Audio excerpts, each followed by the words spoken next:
Business modeling and business case development are foundational skills for startup entrepreneurs hoping to produce transformational value in volatile or emerging markets. GoZigZag is a global innovation platform that empowers entrepreneurs to build and launch quickly. An AI-powered tool that with a single sentence of a business concept, I built out an entire business validation roadmap for you. Now, AI is simplifying the business modeling process while dramatically enhancing results. You can do all this in about 90 seconds, saving entrepreneurs not only days, weeks, and months, but real dollars. It's saving about $25,000 in just the first month of use for each startup. So we're pretty excited about being able to provide this tool for everyone.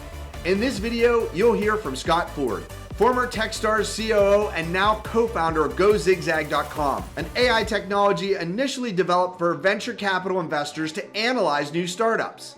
Now GoZigZag is available for founders who are committed to purposeful innovation of disruptive technologies and services. We want to be the central place that entrepreneurs come and build their company. What we want to be able to do is be able to connect you to a mentor, someone who's been there, done that before, and can help guide you to the next level. Be sure to stay to the end to hear about soon to be released GoZigZag features that will be game changing for progressive founders who embrace AI as a key ingredient for startup success. Let's get into it. Hey, Doc John, the Entreprofessor here. I'm really excited about today's interview. I have the founder of GoZigZag, an AI business model builder. Scott Ford is here with us. Scott, welcome to the channel. Fantastic. Thanks for having me. This is I'm super excited, and this is the perfect way to kick off 2024. Starting talking about the things we're going to do with our platform and the exciting things we're going to help entrepreneurs do this year. That's amazing. Awesome. Well, first I'll share a little backstory. I kind of discovered GoZigZag. I think a few people mentioned it. I decided to try it out. I got really excited about it.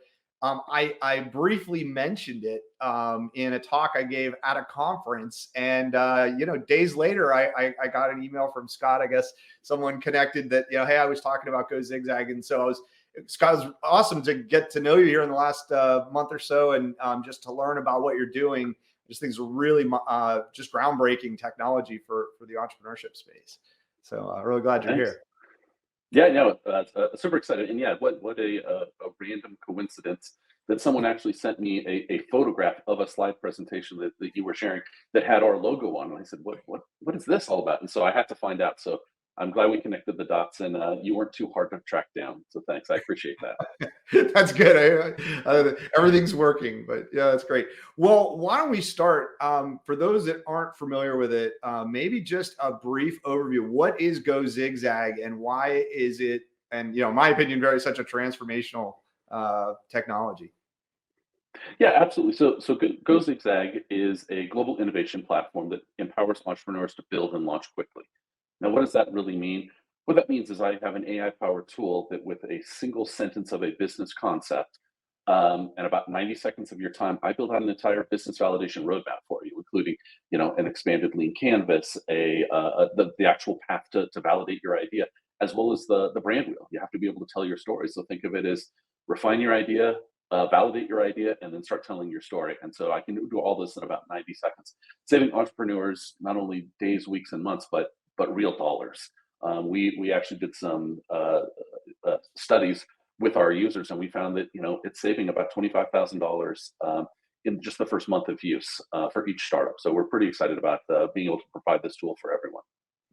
Yeah, that's excellent. Well, and I just think about as someone who's used Business Model Canvas for probably a decade or more at this point, just the amount of time that usually goes into developing some kind of canvas. And I remember early on, it'd be a room full of people. We'd get together and we'd spend days coming up with a business model. And of course, the more we learned about it, the more refined our approach was, and the more we'd simplify it to the point that, in some cases, in a matter of, 15 minutes or half an hour, you might come up with a simple business model and those kinds of things. But what was really compelling the first time I saw GoZigZag was, wow, type a short prompt and 90 seconds, a minute or two, there it is. And it's like, it's got a lean canvas and it's got not just that, but all the other supporting things. So, just in terms of the amount of time that usually takes. But what I would also say is just, my observation, it's not just the time, it's the quality. It's not just your kind of typical AI knee-jerk response. There's obviously a lot behind it algorithmically.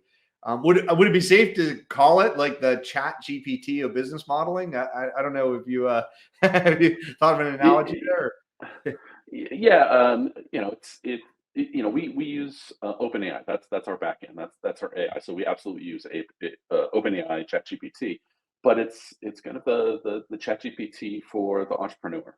And what's nice about it is my partners and I we have the expertise. We're entrepreneurs. We're founders, and so we know how to prompt it to be able to generate those types of responses very quickly and crisply.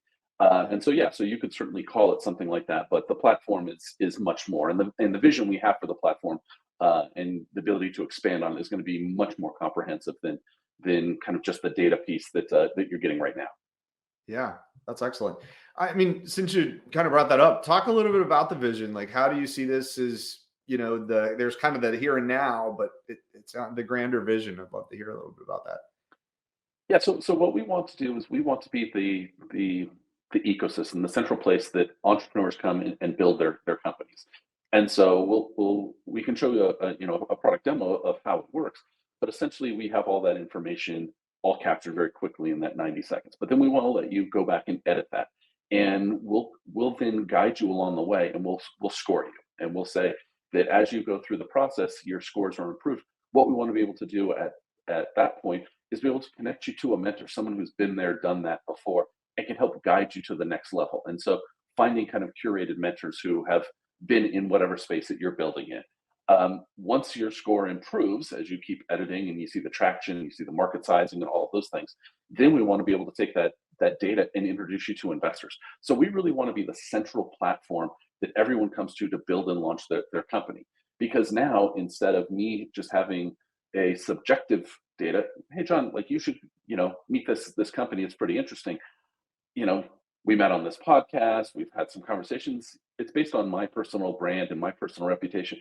But now, if I can say the exact same words, but then I can bring you this objective data, this company has done all of these things. They've built some traction. They've been working with a mentor. They've launched. They've done all these things. Now you have objective data. I'm making it easier for you as an investor to invest in this company, which then in turn makes it easier for that company to grow and scale and continue building. Yeah. It's almost like it's democratizing a lot of the fundamental work that founders do when they're trying to really figure out what the business is and what it's about. It's not only democratizing that, it's democratizing the ability to get investment. There's great ideas everywhere in the globe, but access to capital and talent isn't available everywhere. And so what I can do, currently we're in 107 different countries, I'm able to bring that democratization process globally to the world. And so whether you're a startup in Silicon Valley, or you're in Africa, or you're in Asia, or Europe, now you have access. That's the vision. You will have access to these great set of global mentors, great set of global investors. And so what we want to do is reinvent venture capital in many respects, to be able to bring these great ideas to people who can help them actually build and grow. That's excellent. So, talk a little bit about the journey of how you got here, because it's obviously you're at this interesting spot. It's clearly starting to take off. People are hearing about it and talking about it. What did kind of where did it start? How did you get here? And then what's it look like? Yeah. What's coming ahead? So the journey it's a bit of a spider web, but I'll kind of share with you kind of how it kind of evolved through it. So in my prior role before doing this, I worked for TechStars. I was the COO of TechStars. And back in 2017, some researchers from Harvard and MIT approached us and said, hey, could we have some of your data? We think we can train a model to select companies for investment, and we want to compare it to how you do it. And so we did. We gave them 3 years worth of our application data, and they trained their model, and they came back and they said, on par, we can select companies as well as you can. And what they did is they looked at financial outcomes. So these are companies that had launched, 3, 4, 5, 6 years earlier, had gone through the accelerator program, and now had some kind of financial uh, indicator. They'd raised money, they had an exit, something like that. And I thought this was great. Now we have this objective data to help us make decisions. And for a variety of reasons, wasn't really able to push that forward at TechStars. And again, this is in 2017. And so, the ChatGPTs of the world didn't exist. And so it was, still pretty foreign. So coming together with my partners when I left TechStars, we were going to go raise a venture fund. And we knew that we were, what I call emerging fund managers, means we had never had our own fund. Now we'd all been in the fund business before, but we had never kind of done that. And so we went out to several LPs, and some of the feedback we got was, "Gosh, how are you going to set yourself apart? We understand your background and things, but how are you going to find the best companies?" And we built this tool, and we said, "Well, we've built this platform," and we started showing it to people. And my other partner had the skills to build kind of the first prototype of this. And as we started showing it to these potential investors, LPs in us, they said, "Oh, this is amazing. This should be its own separate company." And we said, "No, no, no. Like, this is just this internal thing." And after 2 months of kind of this drumbeat of, "You should spin this off as a separate company," that's how we spun off. So my story started back in 2017, but then evolved to kind of 2022, 2023, when we started to go out and raise funds. And my one partner built this and found that we had this diamond in the rough, if you will, that enabled us to quickly evaluate startup ideas. What we found is that the entrepreneurs loved it even more, and so we shifted our focus from raising a fund to building a software company that helps empower entrepreneurs. Interesting. So talk a little bit more about your target customer. Who is it that really is interested in this and benefits and, just really gets the most out of it? Yeah. So as all good entrepreneurs know, there's lots of pivots along the way. And so, we took our first pivot from being a venture fund to building a software. Our next pivot is, as I mentioned, we built this tool for us with the investor mindset. And what we found quickly is that your traditional VC doesn't invest in that many companies a year, four, five, six, half a dozen. And this tool, it's frankly, it's more horsepower than they need. But what we found is there's a lot of people that do high volume. And when I say high volume, think of it as accelerators. At TechStars, we went through 20,000 plus applicants a year, so like studio programs, accelerator programs. And then I also teach entrepreneurship at the University of Colorado Boulder. So I went to them and I said, "Hey, can I use this in my class?" Because the thought is, hey, instead of me teaching for a semester, teaching you how to plan, what if I taught you for a couple of weeks how to plan, and then I taught you the rest of the term on how to execute? And they said, "Sure, go ahead and use this as an experiment." And one thing led to another, and that's how obviously you and I met, was through the university process. And what we found is that universities have really taken a liking to it, and we're in about 30 different universities right now that are all using the tool. So when I think of my target customer, it's large volume users. So at the class that I teach at CU, on an annual basis, we put 900 students a year through that class. So universities are great, accelerators and studios are great, and then there's a bunch of others that could be interesting for us, but it's not our focus today. Around the traditional VC I mentioned, but corporate innovation, consultants. One that we're doing some work with is economic development organizations. There's a lot of Okay. organizations around the globe who are trying to help their economy, help their populations, and supporting entrepreneurship. And they have different programs and things like that. So we're working with a couple of EDCs on programs like that. So think high volume, universities, studios, accelerators, economic development organizations. Nice. And what would you say the key value prop is for, and there's probably different between those couple of categories you mentioned, but what are they really getting at, driving at? I mean, the thing that we hear all the time is speed. Like, "Oh my God, I can't believe I spent," and I think you even said this, "spent weeks on this, spent months." I had someone early on who said, "I spent the last year working on this, and what you did in 90 seconds is what I've literally spent a year on." Oh my God, where have you been? And so it's really around speed. We're very happy to say that our accuracy in terms of output is also very high based on our customer surveys. It's somewhere between 92 and 95% have rated us, mostly or highly accurate. And so Yeah. we're very fast and we're accurate. Now that doesn't mean that it's perfect. With all AI, there's this idea of hallucinations. The data is only as good as it's trained on. And so we get you so far along, instead of spending months validating all these different things and you creating it. Now you spend maybe hours just validating the things that you have some questions about in our output. And so again, it's really about time saving, and we've quantified that in terms of dollars and how much they're saving. So it's speed and cost savings. Yeah. Yeah. One area I really see that playing out in just the way, and you will see this when you do the demo, like the way the platform almost walks through. Here are some things you can do to validate.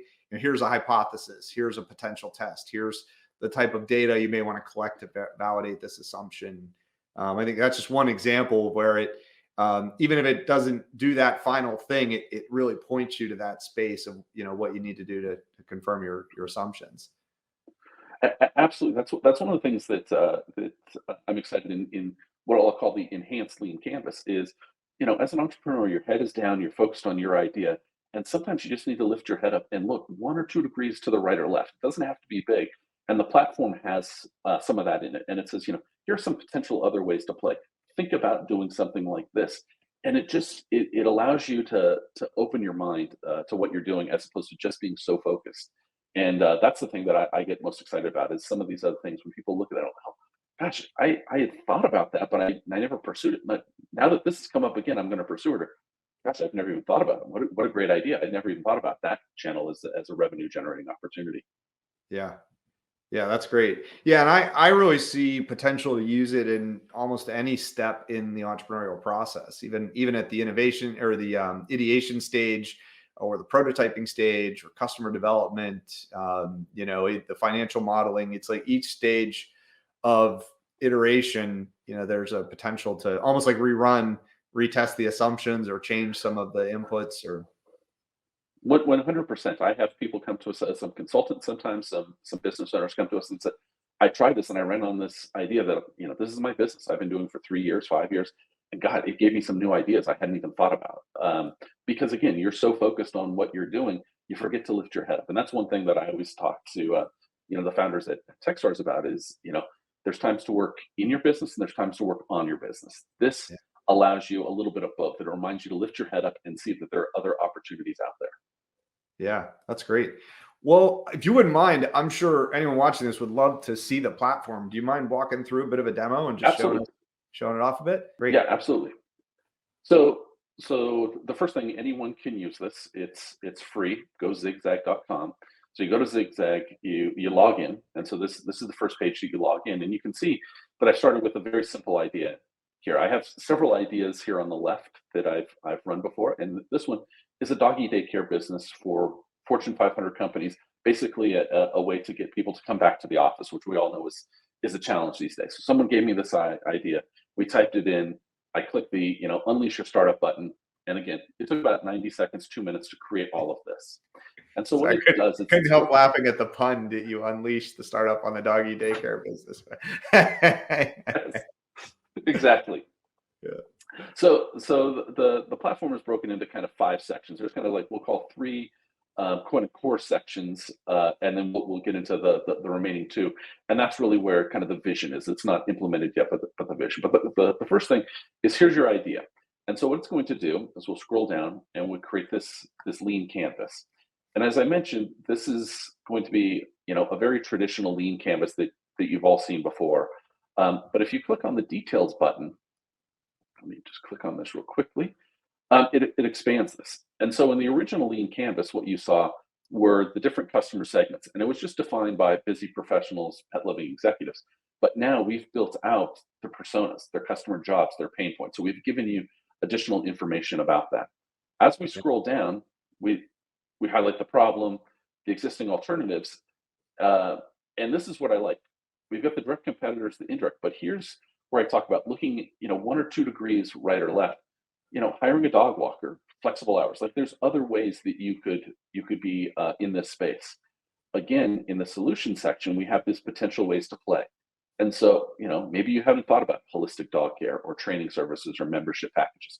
So it gives you all these other ideas that help you kind of expand what you're working on. And again, it fills all of this information out in about 90 seconds. Yeah, that's So as amazing. we go back, Yeah, I don't think we can do that justice because 90 seconds might feel painful to watch during an interview, but it really is amazing to exactly. watch how fast it builds all this out. And to your point, I mean, building a customer persona, even a first draft, like before you've done a lot of customer development, can be something that's time consuming. And, so Absolutely. just every piece of that would be, even if each piece of, what you just showed, there were, at least 8 or 9 different pieces. Every one of them could be anywhere from an hour to, 6, 8 hours of worth of work. So even just getting to that first iteration, that's such a big difference from a time perspective. Yeah, a lot of people talk about it eliminates writers. Like, I didn't even know where to start, and now you've given me a starting place, and now I Yeah. have something to go on, or I have a framework in which to work. So that's the first thing. And so you iterate on that idea, and once you're comfortable with that idea, you go into this validation stage. And this is where we give you suggestions. Like, you've got this great idea, but does anyone actually want it? There's all kinds of companies that build products, but then they've never actually talked to a customer. And so this is our way of saying, go talk to a customer.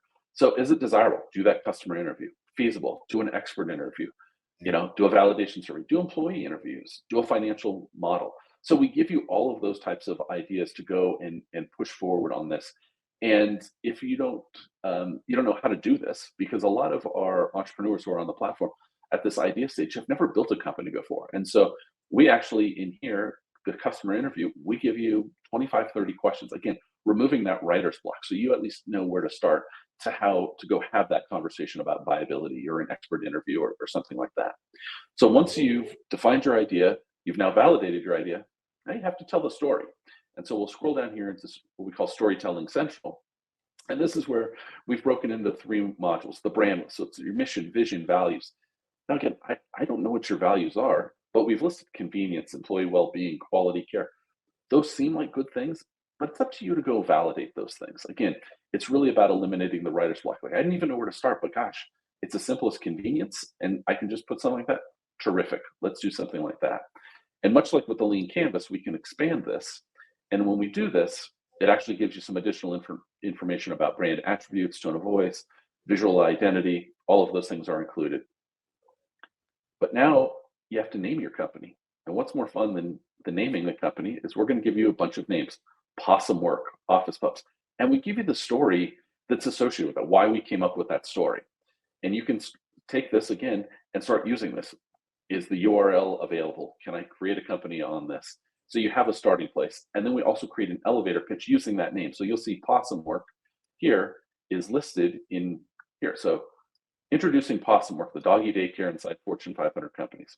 So we've given you a start to an elevator pitch that you can go out and start offering your services or raising funding or hiring employees. We've given you all of that information in one quick snapshot. Yeah. And so those Well, are kind of the yeah. Go yeah. ahead. Well, I was just going to say the rapid prototyping idea where, you get to the market as quick as possible, start telling the story to see how people respond.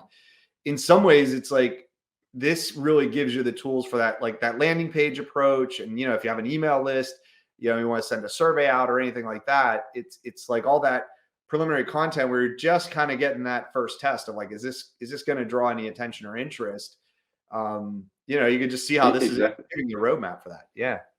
Exactly. And then you can feed that information back into this and rerun it again. It only takes 90 seconds. You come up with a different thing. And that's why on the left side here, we have all these different options. These could all be different. These, in this case, these are all different company ideas, but these could be all different versions of the same company if you wanted, for example. Yeah. Is it kind of like ChatGPT? Like, could you stay within one of these and then have it iterate building on what's already there? Or is it like, do you create a new one each time, or how does that work? So it's a little bit of both. So what you would do is you'd go back into the startup idea here, and you would refine this idea and then rerun it. And so it uses some of the same data because it's got the same kind of core thing, but it's not exactly going to be the same. Okay. So it's like So it's always letting you re-prompt it, like adjust the prompt and yes, rerun it. Okay. Yeah, got it. today that's how it works. In the future, I want to be able to go in and in the lean canvas, for example, say, oh, I have some additional competitors that maybe aren't well known, or I want to eliminate some and do that, and then it will start to regenerate just that piece of it. So that's something that we want to do in the future for sure. Okay. Awesome. Yeah. So what's next? I know we talked about the kind of the business prototype validation and storytelling. What about the connection component? Yep, that's exactly right. So the connection component is what we want to be able to do here is based on your idea, we'll have a scoring algorithm that says, is this person serious? Are they working on their idea? How big is the market size? Team assessment, all of that kind of information will come through. And then we want to be able to connect you with specific mentors. So maybe it's Jenny, she's an expert in Fortune 500 companies, and George is an expert in, real estate or something like that, but be able to connect these people with you, so they can help you then continue to grow your business. And again, as you improve your scores, then we want to be able to connect you with relevant investors or accelerator programs or funding sources. I'm having some conversations with some nonprofit grant writing organization type funding sources that we may be able to add in the future, so you can have non-dilutive funding coming in as well. And then, the last piece of this is really access to relevant perks and service providers. And so, you as an early stage entrepreneur, maybe you don't know you're not a technical co-founder, but you could hire this company Profiq, and they can do your development. Or if you need to incorporate in the UK, for example, Seed Legals. But we also give you all these different perks, so you get access to Google for Startups or Notion or Dropbox, and we have, hundreds of thousands of dollars of perks available to all the entrepreneurs, and those are live today, so anyone can use those. But the future for this is really the ability to kind of build this ecosystem around mentors and investors, and be able to connect kind of the funding sources with the people to help you grow and expand your business. That's excellent. And there's been some rumor of market sizing, which I know I can assure you it's one students Yes. find challenges with, and it's a challenge for founders as well. Maybe tell us a little bit about that. Yeah, so our next version, market sizing will be included. So your TAM, your SAM, your SOM will give you all of that information in there. And what we're going to do is not only give you that information, but we're going to source where we receive that data. And so that we have that, because one of the limitations of OpenAI is it's limited in what data it's been trained on. And so even with the latest models, it's still close to a year old. What we want to be able to do is give you more real-time data. And so in that module, we'll actually go out live to the internet, pull in that information. That's why we source it. We say we found this information here and provide that to you. And then we'll do an assessment, and we'll rate the size, kind of stoplight report, green, yellow, red, like, hey, this is a good market size. It's green. This market, it's a little unclear. It's yellow. And so we'll have that feature along with industry trends. We'll also have a regulatory overview, and then we'll also do a team assessment. And so each member of the founding team, for example, could upload their resumes, their CVs into the system, and we'll do a preliminary assessment of the team. Do they have the skills, the management skills, the technical skills, all those things to build a company? Nice. And then you've mentioned like the VCs or different investors. Is there an opposite side to this model where investors get a blink at what are some up and coming things that are worth taking a look at? Yeah, so in the future, as we build this out, and we'll have, well, right now we already have thousands of ideas, close to 10,000 ideas in the platform, about 5,000 users. What we'll do is open this up to investors, and investors can come to us and say, "Hey, I'm looking for a fintech startup that does cross-border transactions that's based in Latin America," and we'll be able to search our database, and assuming that you as the entrepreneur have opted in to be introduced, we'll make those connections for you.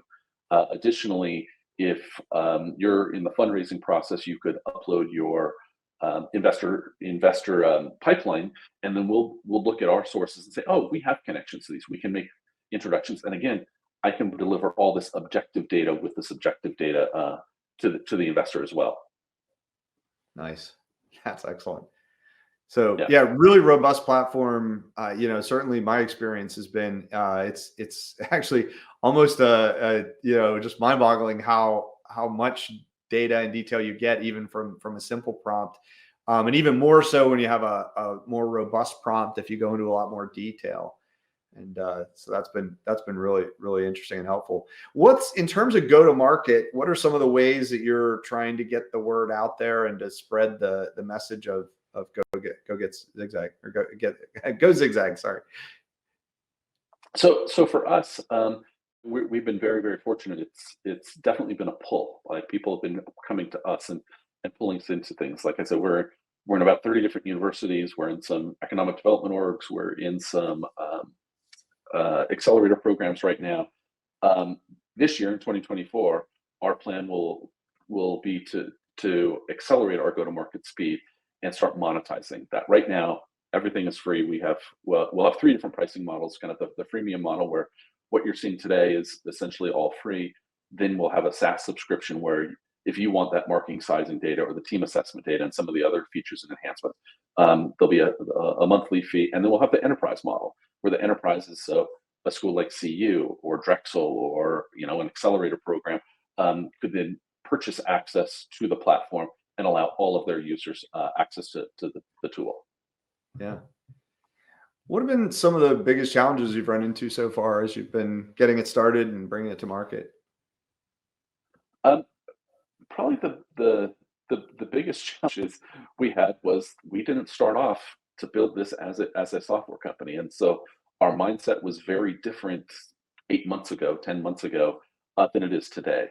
And we all moved at a different speed to get there, and eventually, all getting there. And so I think we were a little bit slow early on to accept what we had. But as I mentioned, we have this market pull that keeps telling us that there's something there, and so we should pursue that. So I think that was probably the biggest thing, because we all, we're going into this with a investor mentality, and now we're more in an operator mentality, a software mentality. And so that took some time for all of us to adjust to. Is probably the biggest thing.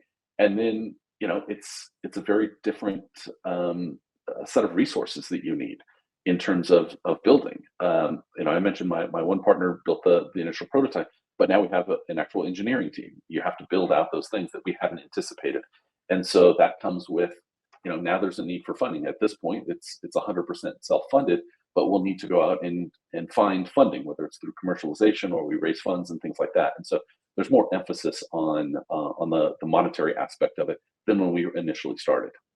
Yeah. Anything you do differently? Like, if you could go back to the beginning at this point, anything you would do from a different approach? I was thinking about this the other day, and it's like those things when people ask you about your life. Would if you could do it all over again, would you change your life? And I think you have to kind of go through some of the trials and tribulations to get where you are today. And so, if I had to do it all over again, I would start building this as a software company from day one, as opposed to a tool for an investment company. But I didn't know that until I went to the market to Yeah. start talking to them. And so it's hard to say if I would do something differently, because I think I've learned something along the way that has made me a better entrepreneur and founder in building this out. Yeah. Well, that's a great example of the entrepreneurial process in action. That's like the iterating based on customer development and discovery, and kind of following where the market is pulling. That's a great Yeah, example of that. exactly. It's definitely, you got to take the journey. There aren't shortcuts. And being on the journey, as great as it is some days and as horrible it is other days, it's all part of the journey that makes you who you are today. And so I don't regret it, and I'm having a blast on the journey. That's awesome. So what's next for Go Zigzag?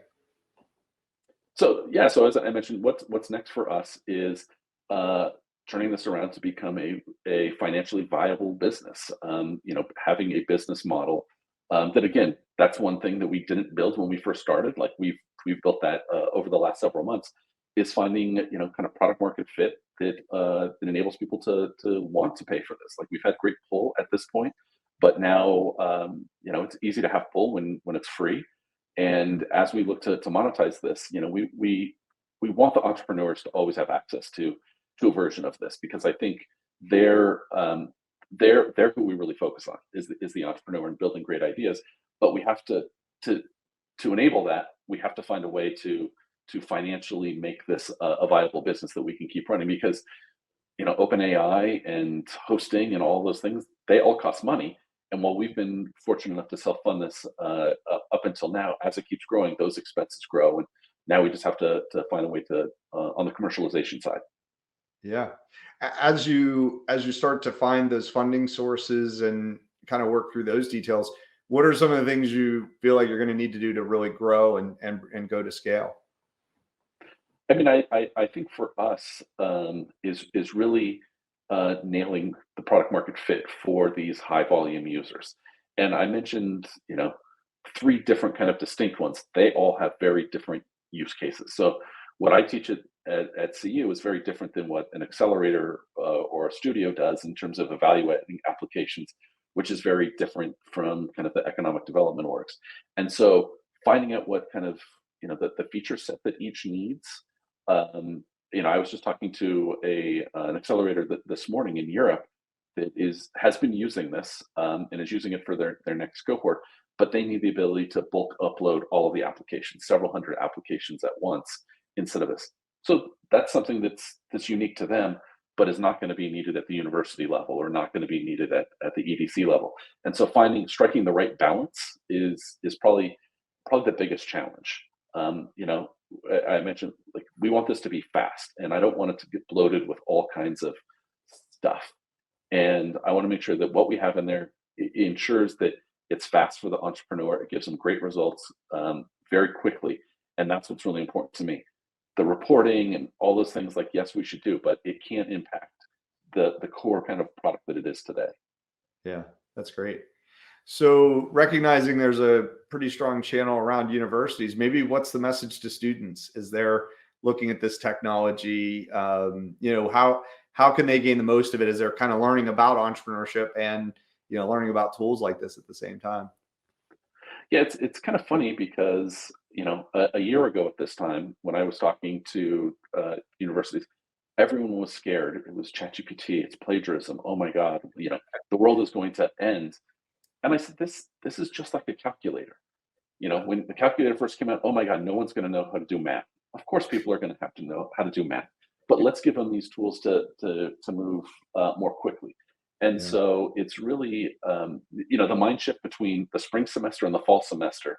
Whatever happened during that summer, the universities are much more open to using a product like this. And so for students, I think, I went in and I personally, I don't know, I think I pitched to 7 or 8 universities. Like, they said, will you come and teach our students about this when we roll it out? Sure. So I went in and, I always went in with the knowledge that all of these students have been taught in kind of the traditional way, and that for the last several weeks or months, they had been kind of grinding through.